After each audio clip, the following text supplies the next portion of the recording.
Imaginez une nuit de tempête, une vieille Mansaon au bord de la mer et un cri perçant qui brise le silence, un mystère que même les vagues ne peuvent étouffer. Et au milieu de cette obscurité, Hercule Poirot, l'homme aux moustaches impeccables, appelé d'urgence pour résoudre l'énigme. Mais attention, ce qui s'est passé dans cette demeure n'est pas seulement un crime, c'est un secret capable de bouleverser des vies entières. Et croyez-moi, la vérité était plus étrange que tout ce que vous pouvez imaginer. Avant de commencer notre histoire, dites-moi dans les commentaires, vous, seriez-vous capable de passer une nuit entière dans une maison hantée par un mystère? Je vous invite aussi à vous abonner à cette chaîne. C'est gratuit, très simple, et ainsi vous recevrez toujours de nouvelles histoires relaxantes et intrigantes pour accompagner vos soirées. Restez bien jusqu'à la fin, car vous n'allez pas croire ce que Poirot découvrira derrière la dernière porte de la Mansaon Costeira. La mer s'agitait avec une violence inhabituelle cette nuit-là. Les vagues venaient frapper les rochers de la falaise, projetant des gerbes d'écume blanche contre la façade sombre de la Mansaon. Les volets grinçaient sous le vent, et l'air chargé d'embrun rendait l'atmosphère lourde, presque suffocante. À l'intérieur, une dizaine de convives s'étaient réunis dans le grand salon. Le feu de cheminée crépitait, mais même cette flamme semblait fragile face à la fureur du dehors. Chacun tentait de paraître à l'aise, mais un silence étrange pesait sur la pièce. Les regards s'échangeaient en secret, comme si chacun craignait que son voisin détienne une vérité qu'il ne fallait pas dire. C'est à ce moment précis que la porte s'ouvrit brusquement. Une silhouette se découpa dans le cadre, élégante, rassurante, malgré la tempête. Hercule Poirot venait d'entrer. Sa moustache soigneusement cirée brillait sous la lumière des chandeliers, et ses yeux perçants semblaient déjà examiner chaque détail de la scène.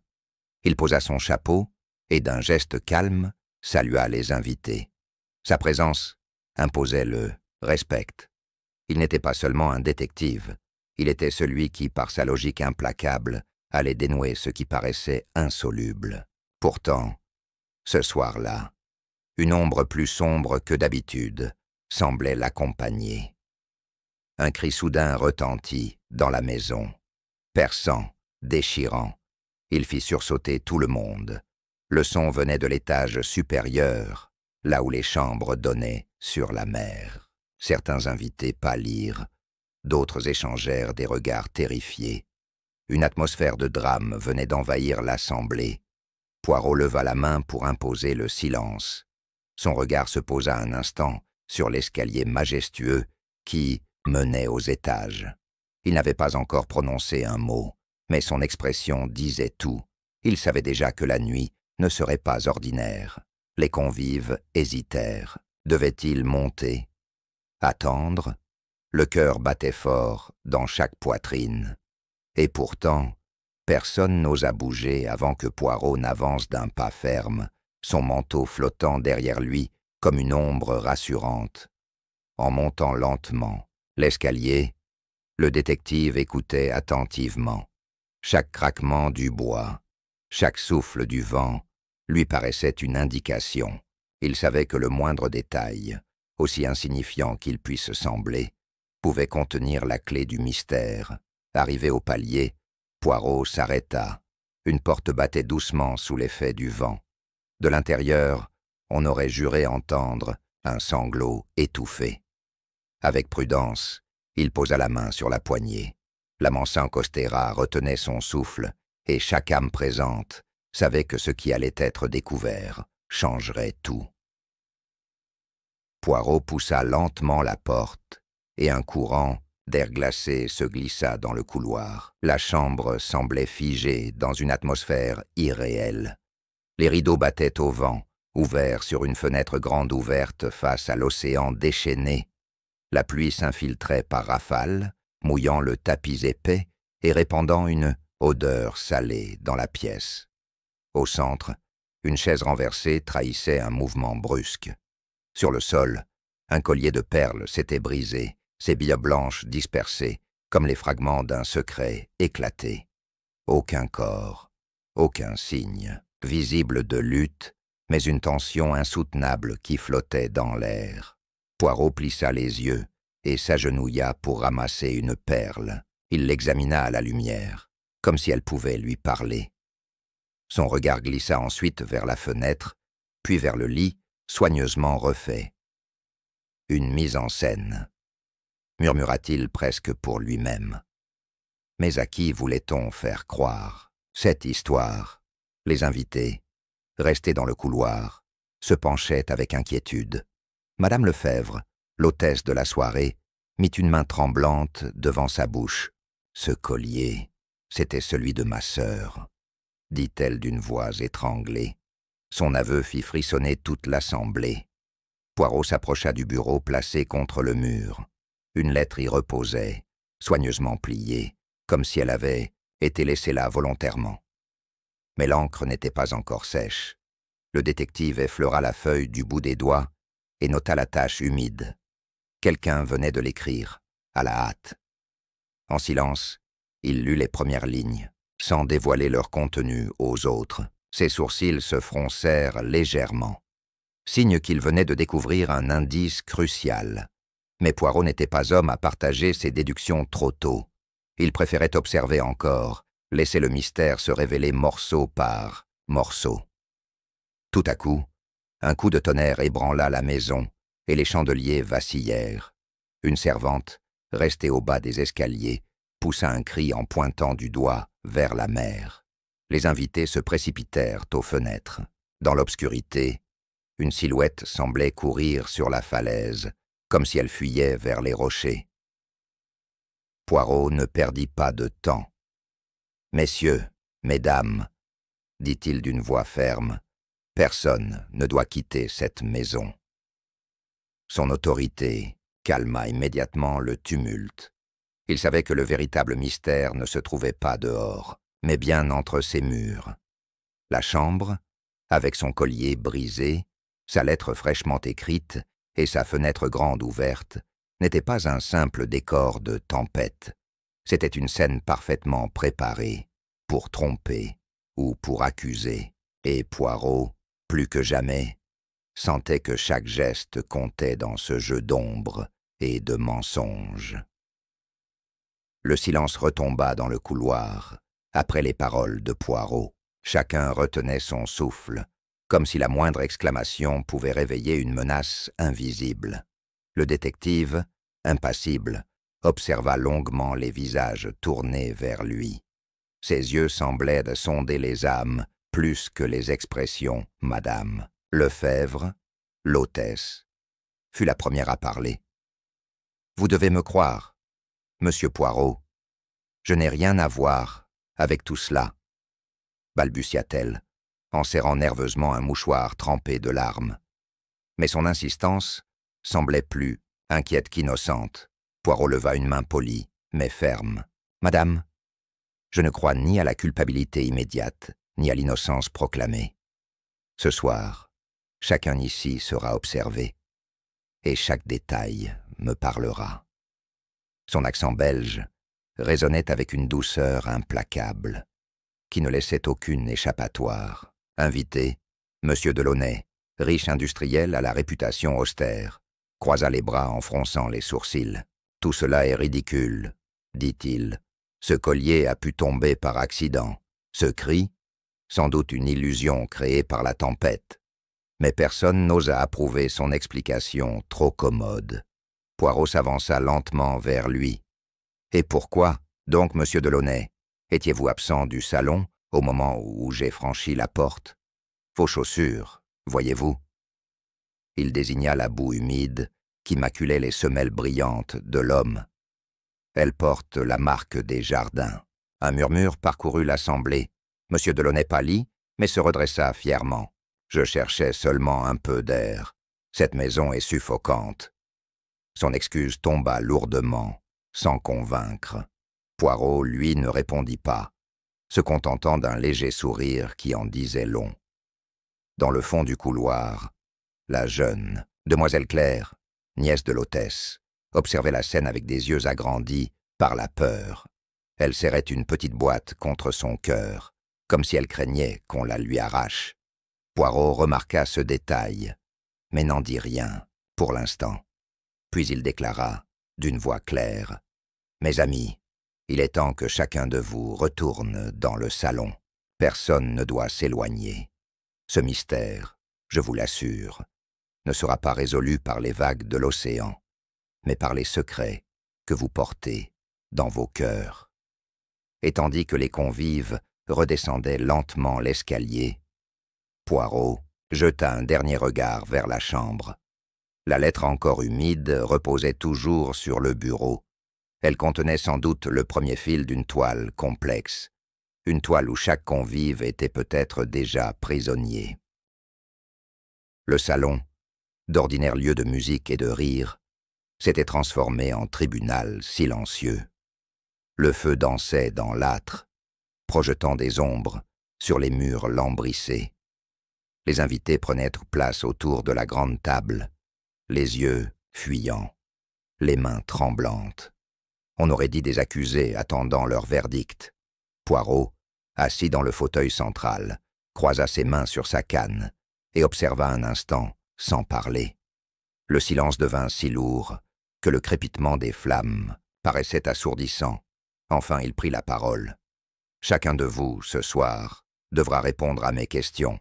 Les mensonges, sachez-le, se voient aussi clairement qu'une tache de vin sur une nappe blanche. » Il commença par Madame Lefebvre. Elle parlait vite, ses phrases se mélangeaient. Elle affirmait qu'elle était dans le salon lorsque le cri avait retenti. Mais Poirot, imperturbable, lui rappela que la servante l'avait vue entrer précipitamment quelques secondes après les autres. L'hôtesse blêmit, incapable de justifier cette contradiction. Puis ce fut au tour de Monsieur Delaunay. L'industriel, les mâchoires serrées, répéta son excuse. Il avait pris l'air dans le jardin. Poirot, avec une douceur glaciale, fit remarquer que la pluie battait déjà depuis 1 heure. « Et pourtant, vos cheveux sont restés parfaitement secs, monsieur, » dit-il en inclinant légèrement la tête. Un murmure s'éleva parmi les convives. La demoiselle Claire, appelée ensuite, se leva timidement. Dans ses mains, elle tenait toujours la petite boîte qu'elle refusait de lâcher. « Ce n'est qu'un souvenir, » dit-elle d'une voix fragile. Poirot fixa longuement l'objet, puis ses yeux plongèrent dans ceux de la jeune fille. « Un souvenir, mademoiselle, peut parfois contenir une vérité que l'on tente d'enterrer. » Elle baissa la tête, rouge de confusion. Après les premiers interrogatoires, le salon s'emplit d'un silence pesant. Chacun fixait les flammes, évitant soigneusement de croiser le regard perçant de Poirot. Le détective, cependant, ne restait pas immobile. Il se leva avec lenteur et fit le tour de la pièce, son regard s'attardant sur chaque objet, comme si les meubles eux-mêmes pouvaient témoigner. Son attention fut attirée par un tapis épais près de la fenêtre. Une petite trace sombre se détachait sur le motif coloré. Poirot s'agenouilla et passa un doigt ganté dessus. C'était humide, une tache irrégulière, presque invisible à l'œil nu, mais qui révélait la présence de boue, semblable à celle trouvée sur les chaussures de M. Delaunay. Sans rien dire, il souleva légèrement le tapis. Sous le tissu, coincé dans la rainure du parquet, brillait un éclat métallique. Poirot le ramassa délicatement. Une broche en argent, sertie d'une pierre bleue. Elle paraissait ancienne, mais une attache manquait, comme si elle avait été arrachée dans la précipitation. « Mesdames, messieurs, » annonça Poirot en se relevant, « voici ce que l'on appelle une trace oubliée.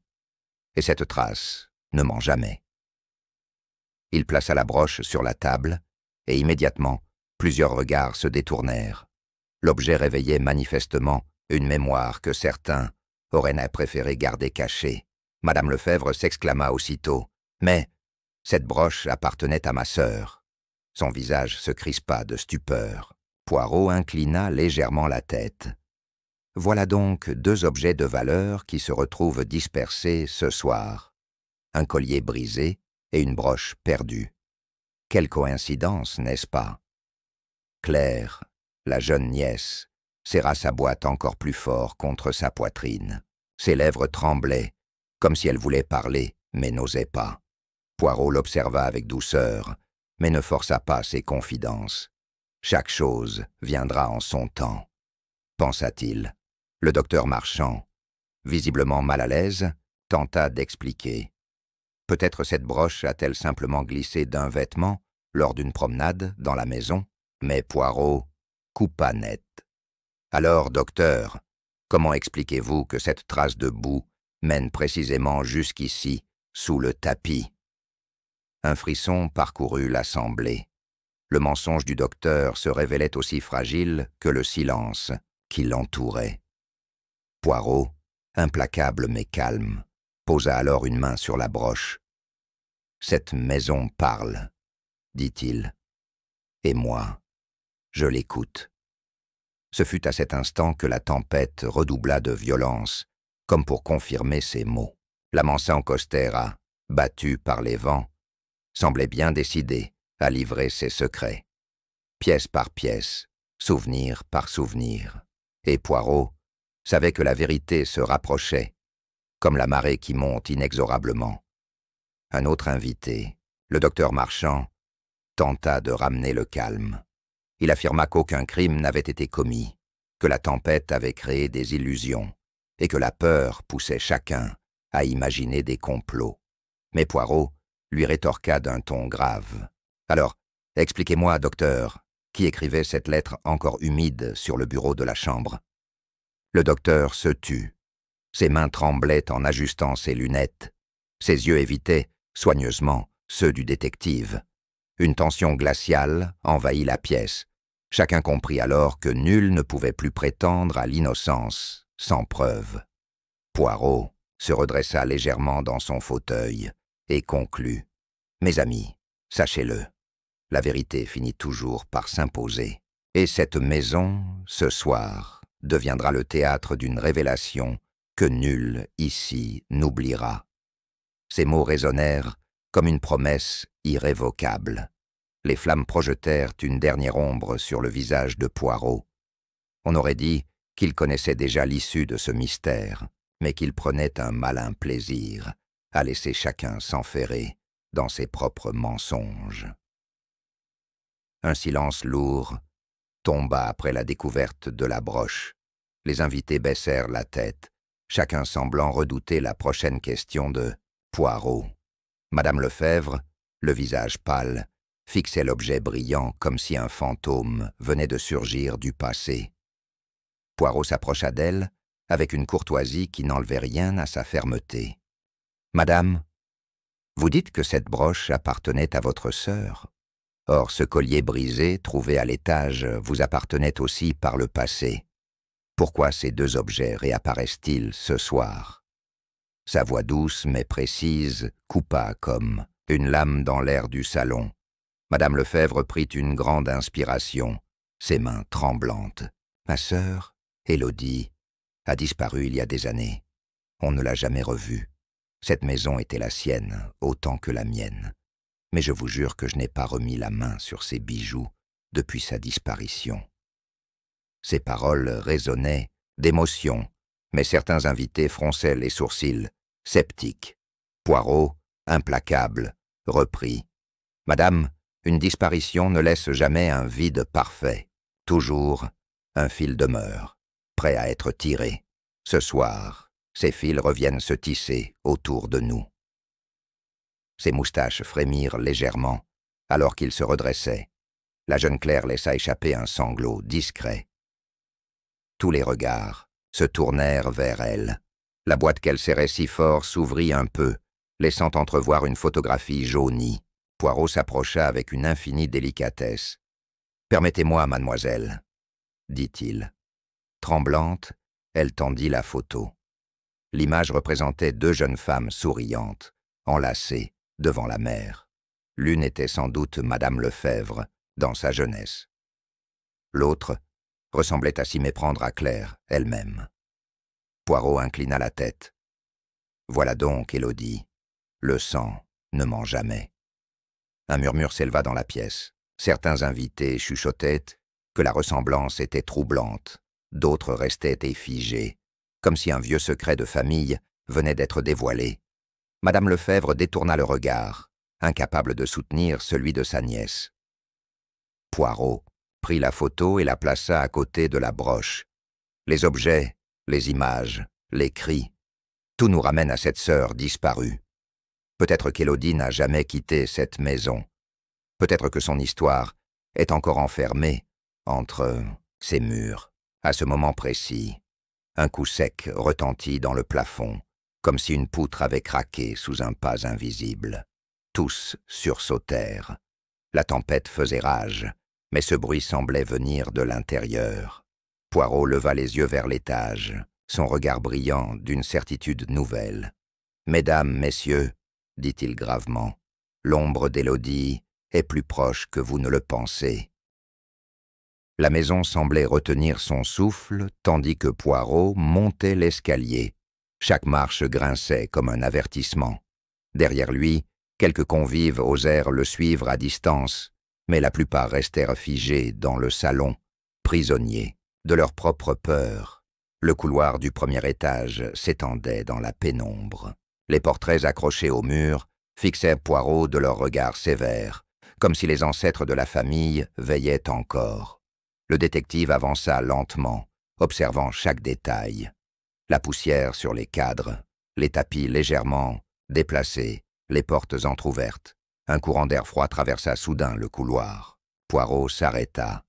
D'un mouvement précis, il passa sa main le long du mur et remarqua un détail. Une tapisserie semblait décollée. Il tira doucement le tissu et découvrit une petite ouverture dissimulée derrière. En approchant une bougie, il aperçut un passage étroit, secret, s'enfonçant dans l'obscurité de la maison. Les convives qui l'avaient suivi poussèrent des exclamations étouffées. « Voilà donc, mes amis, l'oreille invisible de cette demeure, » dit Poirot calmement. « Combien de secrets ont traversé ce couloir sans que vous le sachiez ?» Il s'engagea dans le passage, éclairant de sa bougie les murs humides. L'air y était lourd, presque étouffant, comme si personne n'y avait mis les pieds depuis des années. Pourtant, des empreintes récentes marquaient la poussière au sol. Quelqu'un l'avait utilisée récemment. Après quelques pas, il déboucha dans une petite pièce oubliée, aux murs jaunis par le temps. Sur une table bancale, un coffret de bois reposait, couvert de toiles d'araignée. Poirot, avec délicatesse, souffla la poussière et ouvrit le couvercle. À l'intérieur, des lettres soigneusement pliées, liées par un ruban fané. Poirot prit le premier pli et reconnut aussitôt l'écriture, la même main qui avait rédigé la lettre humide trouvée dans la chambre. Mais celle-ci portait une signature, Élodie. Le cœur des convives s'emballa. Certains reculèrent, d'autres se rapprochèrent, fascinés. « Cela signifie, » murmura Madame Lefebvre d'une voix tremblante, « qu'elle a vécu ici, cachée, bien après sa disparition. » Poirot referma le coffret avec précaution. Ses yeux brillaient dans la lumière vacillante. « Oui, madame, Élodie n'a jamais quitté cette maison, et je crains que son histoire ne soit plus sombre, encore que vous ne l'aviez imaginée. » Poirot revint dans le salon avec le coffret entre les mains. Tous les regards se braquèrent sur lui, comme si la boîte contenait non seulement des lettres, mais aussi le destin de chacun. Le feu crépitait encore, mais une atmosphère glaciale régnait. Il posa le coffret sur la table et lentement défit le ruban fané. Les lettres, jaunies par le temps, exhalait une odeur de sel et de papier ancien. Poirot en choisit une et commença à lire à voix haute, avec cette diction précise qui captait chaque oreille. « Ma chère sœur, tu ne comprendras peut-être jamais ma fuite, Mais je ne pouvais plus vivre dans l'ombre des mensonges de cette maison. Quelqu'un m'observe, quelqu'un veut ma perte. Si un jour tu retrouves ces mots, sache que je t'aimais malgré tout. La salle se figea. Madame Lefebvre trembla comme sous un coup de tonnerre. Elle m'écrivait, et je ne l'ai jamais su, murmura-t-elle. Ses yeux s'emplirent de larmes, mais Poirot n'eut pas de pitié. Ces lettres n'ont pas quitté cette maison, madame. Quelqu'un les a dissimulées volontairement. Poirot sortit une deuxième lettre. L'écriture, nerveuse, semblait écrite dans la précipitation. Ils m'ont menacé. Si je parle, ils détruiront ma réputation et me feront disparaître. Mais j'ai caché la vérité, là où personne ne pensera jamais la chercher. Le détective s'interrompit et fit un silence dramatique. Tous se regardèrent, la gorge serrée. Le docteur Marchand pâlit. M. Delaunay détourna les yeux, et Claire se mit à sangloter, doucement. Chacun semblait craindre que la prochaine phrase ne le désigne directement. Poirot reprit. Ces lettres prouvent une chose essentielle. Élodie ne s'est pas enfuie par caprice. Elle était piégée, menacée, peut-être même séquestrée. Et celui ou celle qui a profité de son silence est parmi vous. Un souffle glacé parcourut la pièce. Les flammes vacillèrent dans la cheminée. Les convives n'étaient plus seulement des témoins d'un mystère. Ils devenaient que les pièces d'un puzzle dangereux, lié à une vérité trop longtemps enfouie. Poirot referma la boîte et dit d'une voix ferme « La tempête dehors est violente, mais sachez-le, la tempête de vos secrets est bien plus redoutable. Et je ne partirai pas avant d'avoir découvert lequel d'entre vous a bâti son confort sur le malheur d'Élodie. » Poirot reprit la lecture d'une lettre, cette fois plus brève, mais d'une intensité saisissante. Il m'a promis de me protéger, mais ses paroles ne sont que chaînes. Je suis prisonnière de ses menaces, et chaque jour, je sens la mer m'appeler comme une délivrance. Le silence devint insoutenable. Le détective leva les yeux, fixant longuement M. Delaunay. « Monsieur, ne niez pas. Votre nom figure sur l'enveloppe. Vous étiez l'unique correspondant d'Élodie. Expliquez donc à cette assemblée ce lien que vous avez toujours caché. » Delaunay se leva brusquement, son visage rouge de colère. « Des mensonges, ce n'est pas mon écriture. Je n'ai rien à voir avec ces élucubrations. » Sa voix tremblait pourtant, et Poirot nota avec précision cette fissure dans son assurance. Poirot s'approcha lentement de lui. « Vraiment? Alors pourquoi, monsieur, cette broche en argent porte-t-elle les initiales gravées de votre famille ?» Il brandit l'objet sous les yeux des convives. Delaunay recula d'un pas, incapable de soutenir le regard accusateur. Madame Lefebvre se leva à son tour. « Vous étiez proche de ma sœur ?» Sa voix oscillait, entre la fureur et le désespoir. Delaunay tenta de répondre, mais ses mots se brisèrent avant de franchir ses lèvres. Claire, jusque-là silencieuse, éclata en sanglots. Tante Élodie m'a tout raconté. Dans ses lettres, elle m'a écrit en secret. Elle disait que M. Delaunay la contraignait, qu'il la tenait enfermée par peur du scandale. Ses mains tremblaient, tandis qu'elle serrait la photo contre son cœur. Un frisson parcourut l'assemblée. Les convives échangeaient des regards sidérés. Certains reculaient, comme si la vérité brûlait. Le docteur Marchand lui-même baissa la tête, conscient que le masque tombait peu à peu. Poirot posa une main ferme sur la table. Voilà donc la première vérité mise au jour. Mais attention, ce n'est qu'un fil, dans une toile, plus vaste. Monsieur Delaunay n'est peut-être pas le seul à porter une part de ce secret. Et d'une voix basse mais incisive, Poirot ajouta « Mes amis, préparez-vous, car la prochaine révélation sera plus douloureuse encore. » Poirot tourna son regard vers Claire. La jeune fille tremblait, incapable de soutenir les regards posés sur elle. Ses doigts crispés entouraient toujours la petite boîte qu'elle refusait d'abandonner, comme si sa vie en dépendait. Il s'approcha d'elle avec une douceur calculée. « Mademoiselle Claire, dit-il, vous avez protégé ce coffret toute la soirée, comme une relique précieuse. Mais je crois que ce n'est pas seulement un souvenir. N'est-ce pas ?» Ses moustaches frémirent légèrement, tandis qu'il inclinait la tête. Claire hésita. Ses lèvres s'ouvraient, puis se refermaient. Enfin, dans un souffle, elle murmura « C'est tout ce qu'il me reste d'elle, d'Élodie. » Ses yeux s'embuèrent, et une larme roula sur sa joue pâle. Poirot lui tendit la main. « Laissez-moi vous aider à porter ce fardeau. » Après un long silence, Claire céda et ouvrit la boîte. À l'intérieur, plié avec soin, se trouvait un petit carnet en cuir usé. Les convives retinrent leur souffle, tandis que Poirot le prenait avec précaution, comme s'il manipulait une preuve sacrée. Il l'ouvrit et lut les premières lignes.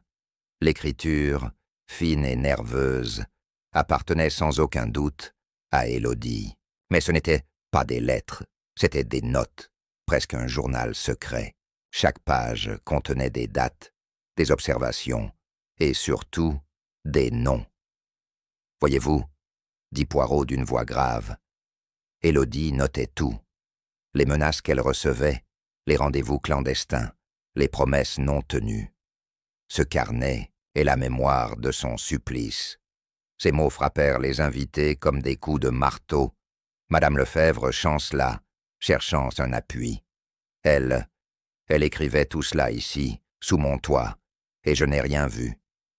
Sa voix se brisa. Poirot ferma le carnet et répondit calmement. « Vous ne vouliez pas voir, madame. Il était des vérités qu'on choisit d'ignorer. » Puis il se tourna vers Claire et ajouta « Mais vous, mademoiselle, vous avez gardé cette mémoire vivante, et grâce à vous, Élodie parle encore ce soir. » Claire hocha la tête en silence, ses yeux fixés sur les flammes de la cheminée. Un vent violent fit claquer les volets, comme si la maison elle-même confirmait les paroles de Poirot. Tous comprirent alors que la vérité n'était plus un choix. Elle allait se révéler, page après page, secret après secret. Poirot ouvrit le carnet d'Élodie sous les regards avides et effrayés de l'assemblée. Ses doigts, gantés, tournaient lentement les pages, chaque craquement du cuir résonnant comme un écho du passé. Enfin, il s'arrêta sur une date précise, entourée d'un trait appuyé. 10 octobre, il est venu encore une fois. Mais je n'étais pas seul. Le docteur l'accompagnait. Il prétendait vouloir me soigner, mais ses yeux me jugeaient. Je crois qu'ils savent tous deux ce que je cache. Poirot releva la tête et fixa le docteur Marchand. Le silence tomba comme une lame. Le docteur serra les poings. Ses lunettes glissèrent sur son nez. C'est absurde. J'ai toujours agi dans l'intérêt de la famille. Je n'ai jamais retenu Élodie contre sa volonté. Sa voix tremblait, et ses mots semblaient se heurter contre un mur invisible. Poirot avança d'un pas. « Monsieur le docteur, votre devoir est de protéger, non de trahir. Pourtant, Élodie écrit ici que vous avez servi de témoin complaisant aux agissements de Monsieur Delaunay, que vous avez couvert ses visites sous prétexte de consultation médicale. » Un murmure d'indignation parcourut les convives. Madame Lefebvre porta une main à sa bouche, ses yeux écarquillés. « Vous saviez? Vous l'avez laissé souffrir sous mon toit ?» Son cri brisa l'air, mêlé de douleur et de rage. Le docteur tenta de protester. « Ce n'est pas ce que vous croyez. Je craignais pour ma réputation, pour ma carrière. » Mais ses excuses sonnèrent creuses. Poirot secoua doucement la tête. « Voilà, messieurs, dames, comment le silence se fait complice. » Claire, en larmes, s'écria. « Alors tout était vrai. Tante Élodie n'était pas folle, ni capricieuse. Elle était prisonnière d'un mensonge partagé. Sa voix résonna comme une accusation lancée contre tous les adultes présents. Poirot referma lentement le carnet, laissant l'ombre des mots planer sur la pièce. « Ce soir, dit-il d'une voix grave, nous avons trouvé non pas un coupable, isolé, mais un tissu de complicité. La vérité ne se cache jamais seule. Elle entraîne toujours ceux qui choisissent de se taire. » La tempête frappa la maison d'un nouvel éclat, comme si le ciel lui-même jugeait la trahison révélée. Mais Poirot, imperturbable, savait que d'autres noms restaient à découvrir entre les lignes de ce journal maudit. Le carnet d'Élodie semblait peser plus lourd que du plomb. Poirot, assis bien droit dans son fauteuil, le tenait comme un trésor funeste. Ses yeux parcouraient les dernières pages, et son visage, d'ordinaire impassible, se durcit. Il savait que ce qu'il allait dire changerait à jamais la perception de tous les présents. « Mes amis, écoutez bien, » commença-t-il, d'une voix solennelle. Élodie ne craignait pas seulement pour sa liberté, elle craignait pour un héritage. Pas un héritage de pierre ou d'or, mais quelque chose de bien plus fragile et précieux. Il ouvrit le carnet à une page marquée d'une tache d'encre et lut « J'ai confié mon bien le plus cher à quelqu'un qui saura le protéger. Ils ne doivent jamais savoir la vérité, sinon ils le détruiront comme ils ont détruit ma vie. » Poirot leva les yeux vers Claire, dont les mains tremblaient encore sur la boîte. Un souffle parcourut la salle. Les convives comprirent qu'il s'agissait peut-être de quelque chose que Claire avait déjà en sa possession. Mais Poirot, prudent, ne précisa rien tout de suite. Il poursuivit sa lecture. « Si un jour ces lettres sont découvertes, sachez que mon enfant doit être préservé, loin de la cruauté de cette maison. » Un cri étouffé échappa à Madame Lefebvre. Ses yeux s'écarquillèrent, ses lèvres tremblaient. « Un enfant? Vous voulez dire ?» Poirot ferma doucement le carnet et hocha la tête. « Oui, madame, Élodie avait un enfant. Et c'est pour cet enfant qu'elle a enduré le silence et l'humiliation. » Le docteur Marchand se leva d'un bond, livide. « C'est impossible, personne n'a jamais vu, jamais su. » Sa voix se brisa, car il savait qu'un médecin ne pouvait ignorer certains signes. Son silence d'alors devenait une nouvelle preuve de complicité. Claire, bouleversée, posa la main sur sa poitrine. « Toute ma vie, tante Élodie m'écrivait comme une mère écrit à sa fille. Était-ce parce que... » Ces mots se perdirent dans un sanglot. Poirot, avec une infinie délicatesse, s'approcha d'elle. « Peut-être, mademoiselle, dit-il doucement, qu'elle voyait en vous l'écho de ce qu'elle avait perdu, ou peut-être plus encore. La vérité complète n'est pas encore révélée, mais elle approche. » Ses yeux brillaient d'une lueur grave. Les invités restèrent pétrifiés.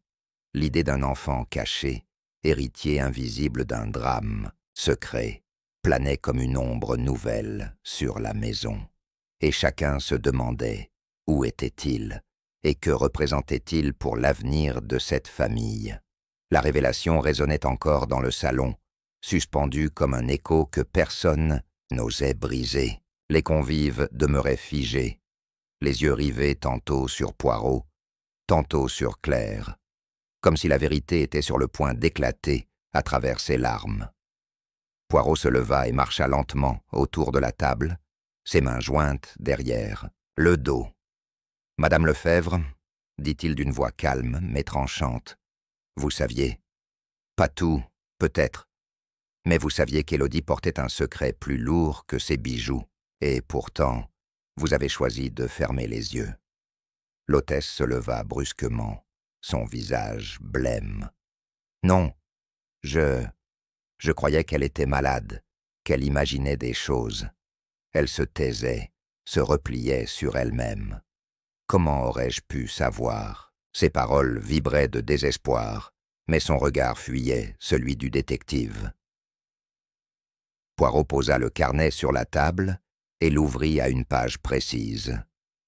J'ai confié mon enfant à quelqu'un de confiance, mais sous le même toit que ma sœur. Elle ne comprendra peut-être jamais.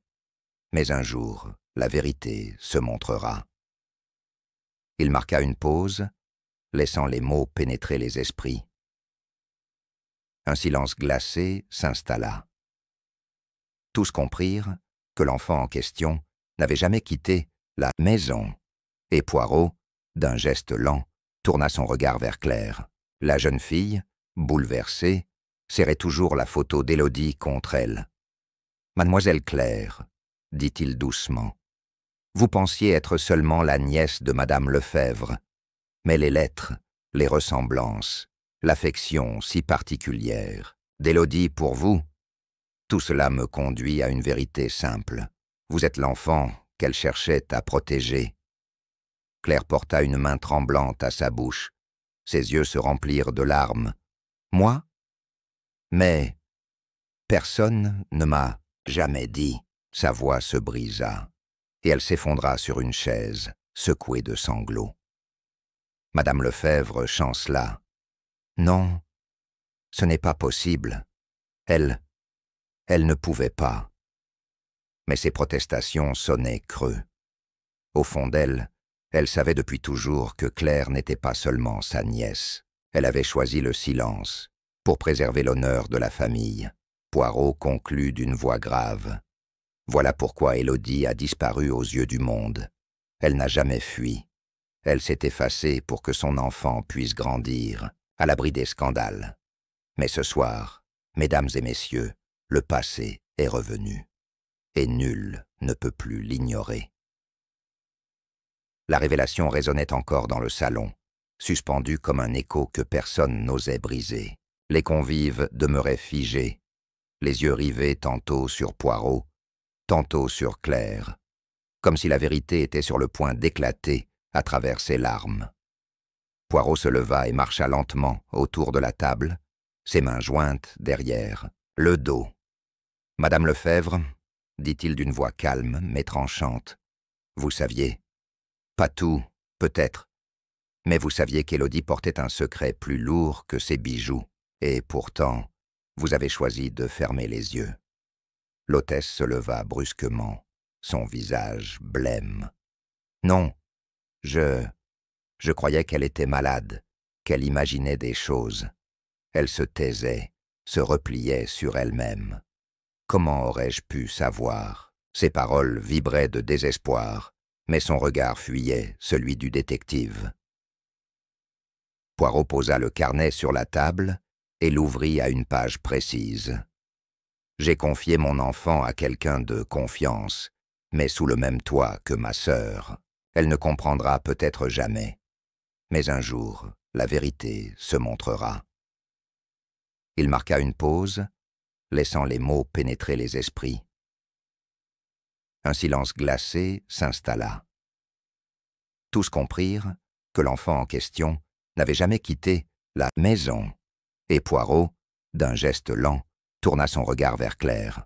La jeune fille, bouleversée, serrait toujours la photo d'Élodie contre elle. « Mademoiselle Claire, dit-il doucement, vous pensiez être seulement la nièce de Madame Lefebvre, mais les lettres, les ressemblances, l'affection si particulière d'Élodie pour vous, tout cela me conduit à une vérité simple. Vous êtes l'enfant qu'elle cherchait à protéger. » Claire porta une main tremblante à sa bouche. Ses yeux se remplirent de larmes. « Moi ? Mais personne ne m'a jamais dit. » Sa voix se brisa, et elle s'effondra sur une chaise, secouée de sanglots. Madame Lefebvre chancela. « Non, ce n'est pas possible. Elle ne pouvait pas. » Mais ses protestations sonnaient creux. Au fond d'elle, elle savait depuis toujours que Claire n'était pas seulement sa nièce. Elle avait choisi le silence pour préserver l'honneur de la famille. Poirot conclut d'une voix grave.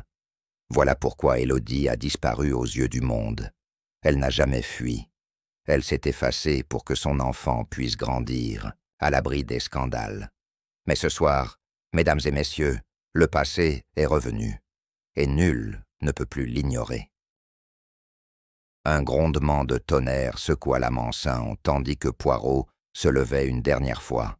Ses yeux brillaient d'une lueur grave. Il détenait désormais toutes les pièces du puzzle.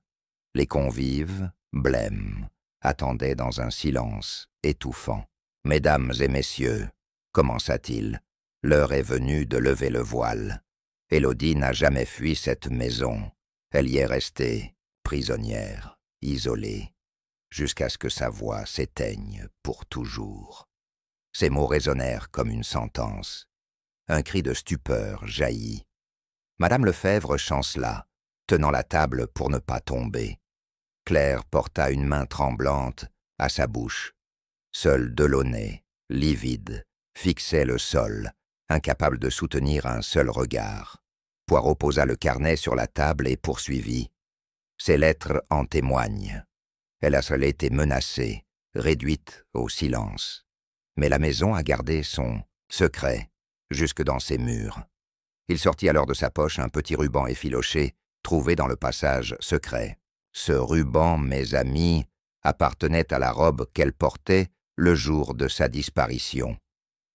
Un frisson parcourut l'assemblée. Poirot ajouta d'une voix plus basse.